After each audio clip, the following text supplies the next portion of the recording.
د جنگ لمبې ښار ته راورسېدې، غوښې ټوکړې ښار ته راورسېدې او کونډې زار یو بچی دې هم شهید شو، کونډې زار یو بچی دې هم شهید شو، د ستا خیرې ښار ته راورسېدې.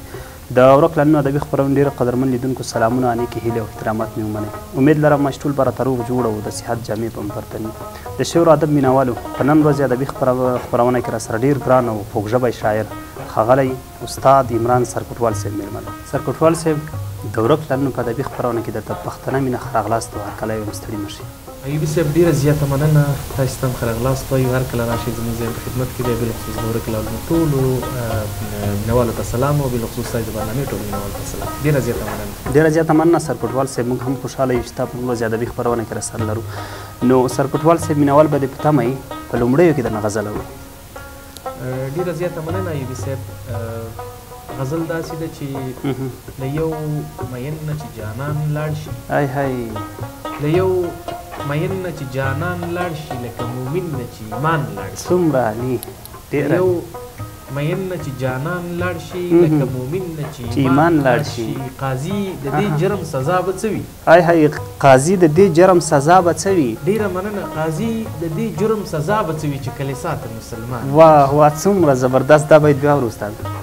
قاضي د دې جرم سزا به څه وي چې کلیسا ته مسلمان. مولا دا مینه خو زه نه پرېږدم، مولا که سر ته مې تاوان لاړ شي. ډېر عالي، ډېر زبردست. او په هغه ورځ باندې به زه مړه یم، باور دې وشه. په هغه ورځ باندې به زه مړه یم، باور دې وشه. مننه. په هغه ورځ باندې به زه مړه یم، باور دې وشه. په کومه ورځ به چې د کلي نه عمران لاړ شي. واه ډېر عالي، ډېر زبردست. استاد محترمه، ټپه یا لنډۍ یعنې څه؟ ایوبي صاحب ډېره ښه پوښتنه وشوه، ډېره پر ځای پوښتنه وشوه. زه غواړم چې دغې پوښتنې ته لږ وضاحت ورکړم. که وخت لري او تاسې برنامه کې وخت وي، دغه پوښتنه ډېره جالبه پوښتنه ده. موږ تاسې ډېر کله په پښتو کې لنډۍ وایو یا ټپه وایو، خو د ټپې له ارزښت نه یو خبر، که نه؟ ټپه په پښتو ادب کې هغه زر دي، موږ تاسې سره زر ورته ویلی شو، که نه؟ چې د نړۍ په هېڅ یو ادبیاتو کې ټپه نشته او دغه یو بډایښت او دغه شتمني یوازې په پښتو ژبه کې شته او پښتو ژبه له دغې لویې شتمنۍ څخه برخمنه ده. که موږ تاسې ټپې ته راشو، بالخصوص په پښتو کې ټپه د لومړي ځل لپاره د اریایانو له وخت نه شروع شوې، د اریایانو له وخت نه ټپه شروع شوې او تاریخونه داسې وایي چې ټپه د لومړي ځل لپاره د ښځې له لوري نه ویل شوې، جینۍ ویلې، که نه؟ او اولنۍ ټپه چې ده هغه دا ویلي په هغه وخت کې د اریایانو په وخت کې په افغانستان په دښتو کې ګلان کرل کېده، که نه؟ دا لونګ ورته ویلی شي، دا به کرله کېدی، دغه نمرنګ مونږ یو قسم ګلان دي، هغې ته به هغه ویلی، که نه؟ ګلان کرل. نو بیا دغه ټپه د یوې جینۍ لخوا نه ویل شوې، د یوې معشوقې لخوا نه د خپل عشوق لپاره ویل شوې. نو بیا به دغه خلکو د ګلانو لونه د شپې د خوا نه کوله.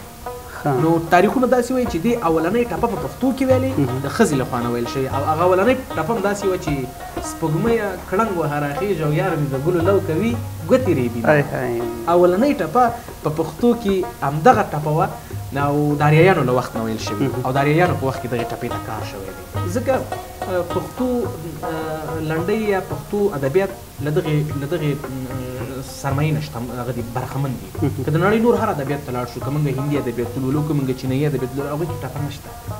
ټپه یا لنډۍ یوازې پښتو لري، پښتو ادبیات لري او پښتو ادبیات کولی موږ دغې لویې سرمایې نه برخې. یو آیکو کې ژبه کې شته، که نه؟ جاپانۍ ژبه کې لنډۍ شته، خو هغه آیکو ده. آیکو ده هغه بیا داسې وي، که نه؟ چې یو څو بیتې خوندونکي ورپسې بیتې جوړونکي، یا څو مصرۍ جوړونکي نور ورپسې خندېدونکي، که نه؟ لکه ځینې وخت کې ځینې څو آیکوګانې وي، د شا له خوا نه مې راونیوله، پسې ور وسولېدم، کار ونه شو، زمن د ټکټر به دومره غټه باډي.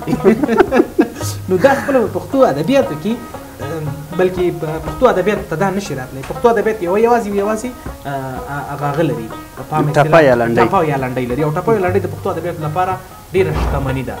استاد محترمه، څومره وخت کېږي چې تاسو د شعر ډګر ته راغلي یاست، یعنې شعر لیکئ؟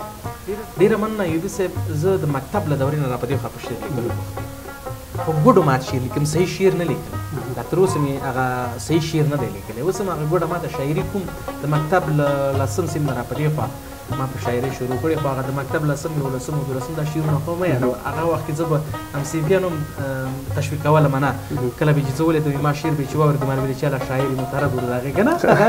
تشویقي جنبه ورکړي. نو هغه وخت مه یادوه. کله چې پوهنتون ته ځم په پوهنتون کې د شعر په لیکلو کار کوم او هماغه وي د ملګرو بالخصوص د استادانو تشویق کې موټیویشن وي زه بالخصوص بازار ته زما د شعرونو 2 کتابونه وځي پوره 2 تقریبا د مکتب 10 سنه را پدې خو زه په شعرونو لګیا یم او شعر لیکم ګوډه ماته شوې ډېره زیاته مننه استاد محترمه نو د خپرونې په دې برخه کې بیا هم درنه یو غزل اورو ډېره زیاته مننه ایوبي صاحب ولې نه په سترګو غزل داسې ده چې راټوله بشي زما دا ړنګه بنګه زندګي ای هی راټوله بشي زما دا ړنګه بنګه زندګي راټوله بشي زما دا ړنګه بنګه زندګي چې تېره کړمه یاره ستا تر څنګه واه څومره علي ډېر علي راټوله بشي زما دا ړنګه بنګه زندګي چې تېره کړمه یاره څنګه زندګي ډېر دا چې ته راته ډاکټره شي او زه هم خبریال ای هی چې ته راته ډاکټره شي او زه هم خبریال چې ته راته ډاکټره شي او زه هم خبریال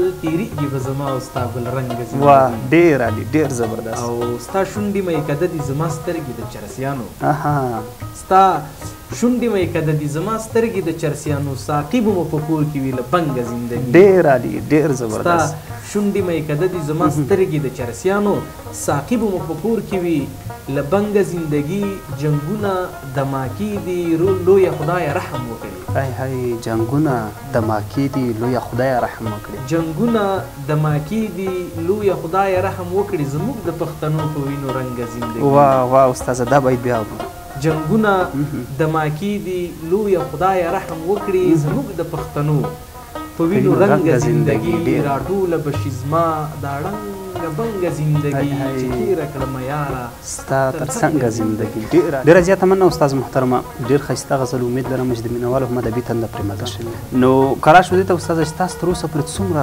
غزلې یا شعرونه مو لیکلي دي ډېره زیاته مننه ایوبي صاحب غزلې زه ذهنا په کتابچه کې کله کله ورسم نور ذهنا نه آماده وي کله ذهن کې کله وساتم او کله کله داسې وخت پیدا شي کتابچې ته ولیکم یا کله کله موبایل کې ولیکم تقریبا چې 2 سو پورې غزل به وي انشاءالله غزل او تقریبا 3-4 نظمونه دي په نظم کې زه ډېر کارمان دی کړی چې په غزل کې زیات کار کوم غزل مې ډېر لیکلي تقریبا 2 سو پورې به غزل انشاءالله دومره غزلې ما لیکلي او تقریبا 15-16 نظمونه دي ډېره زیاته مننه استاد محترمه نو د خپرونې په دې برخه کې بیا هم درنه غزل اورو ډېره مننه ایوبي صاحب له غزل نه مخکې یو 2 بیته درته وایم چې زما به مرګ وي زما سا به په مرۍ لاړه شي ای هی زما به مرګ وي زما سا به په مرۍ لاړه شي چې ستا واده وي او له کلي د ډولۍ واه څومره علي زما به مرګ وي زما سا به په مرۍ لاړه شي چې ستا واده وي او له کلي د ډولۍ لاړه شي زه یې لیدو باندې روغېږم باور دې وشه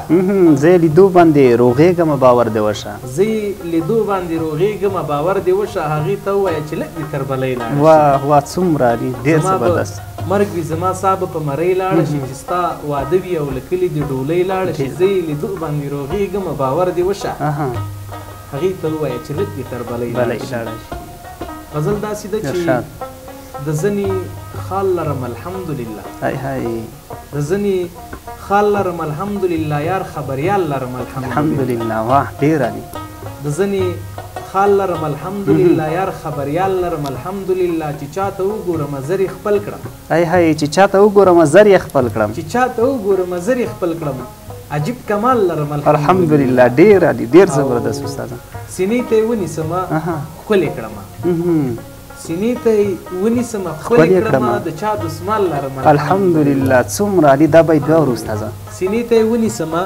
ښکلې کړمه د چا دسمال لرم الحمدلله ډېر علي ډېر اوس به دې هر یو کار په منډه کېږي اوس به دې هر یو کار په منډه کېږي په وزارت کې کلیوال لرم واه واه ډېر علي ډېر اوس به دې هر یو کار په منډه کېږي په وزارت کې کلیوال لرم الحمدلله او زه د پاچا وزیر کیسه کې نه یم ای هی زه د پاچا وزیر کیسه کې نه یم زه سرکوټوال لرم الحمدلله ډېر علي ډېر زبردست ډېره زیاته مننه استاده ډېر خوندور غزل و نو امید لرم چې مینهوال به هم د خوښې وړ وګرځي نو استاد محترمه ستاسو غزل ته که وکتل شي نو ستاسو د غزل رنګ ټول داسې یعنې مطلب د مینې او د درد آیا استاد ستاسو مینه کړې حبیبي صاحب هر کس حقیقي مینه کوي مجازي مینه هم خلک کوي یعنې مجازي مینه هر کس څوک شعر لیکي د حقیقي مینې ترڅنګ باید مجازي مینه هم لږ ولري باید دا شعر لږ نور هم چې ملاوټ پکې وشي ښایست ورته میلاویږي د مینې نو بالکل مینې مې کړې خو متاسفانه تر اوسه ناکام یم پکې یو مارک مې هم نه دی پکې وړی صفر یم پکې تر اوسه ناکامه مینه او زړه مې دی چې په دې برخه کې یو ناول هم ولیکم ډېره زیاته مننه استاد محترمه نو امید لرو چې تاسو هم دغه مینه تکمیله شي او په مینه کې کامیابه شئ نو استاد محترم له تاسو نه یو جهان مننه کوو چې موږ ته مو وخت راکړو خپل قیمتي وخت موږ ته راکړو او موږ سره مو په دې ادبي خپرونه کې برخه واخیسته ډېره زیاته مننه ایوبي صاحب الله دې تاسو ته اجرونه درکړي چې ځان مو په آزاد کړو زموږ تر ځای راغی زموږ ځای هر وخت ستاسو په چوپړ کې دی زه ویاړ کوم افتخار کوم چې د اورو پلالونو د برنامې کوربه دلته راځي او زما سره برنامه جوړوي زه د افتخار ګڼم ویاړ ګڼم له تاسې نه هم ډېره مننه چې په دې یخنۍ کې مو ځان را په آزاد کړو زموږ تر اوربۍ پورې راغی ډېره مننه قربان دوره کړنو ادبي خپرونې ډېرو قدرمن لیدونکو دا د موږ سره په نن ورځ ادبي خپرونه کې ګران استاد ښاغلی عمران سرپټوال صاحب دا چې زه سمیع الله ایوبي تر بلې خپرونې او تر بل شاعر پورې ستاسو خدمت ته حاضرېږم په لوی څښتن تعالی مو سپارم ښاد او اباد اوسئ